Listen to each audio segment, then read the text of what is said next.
শুভ সকাল। আপনারা যে এই ছোট্ট একটি বটগাছ দেখছেন, এটা আসলে ছোট্ট না, অনেক বিশাল অংশ জুড়ে এটি হচ্ছে এশিয়ার সর্ববৃহৎ বটগাছ নামে পরিচিত। আর আমি আজকে সেটি দেখার জন্য চলে এসেছি।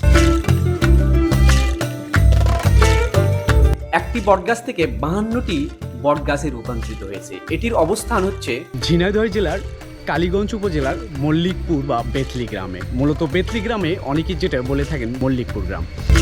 যে গ্রামে হোক না কেন, তবে এই বটগাছ দেখার জন্য হাজার হাজার দর্শনার্থী প্রতিদিন চলে আসে।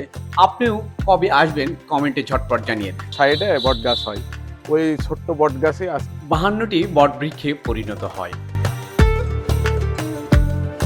প্রায় 300 বছর আগের এই গাছের উৎপত্তি সম্পর্কে সঠিক কোনো তথ্য এলাকাবাসীর জানা যায়নি। তো এলাকার বয়স্কদের মুখে জানা যায় এটি কুয়ার পাড়ে মূল অংশ ছিল। তখন জনবসতি ছিল খুবই কম। রাস্তার চারপাশে এই গাছটি ছিল ডালপালায় পরিপূর্ণ।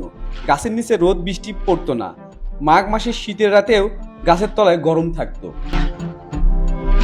গরমকালে গাছে ঠিক ঠান্ডা লাগতো। প্রতিকারে গাছের নিচে বসে বিশ্রাম করতো।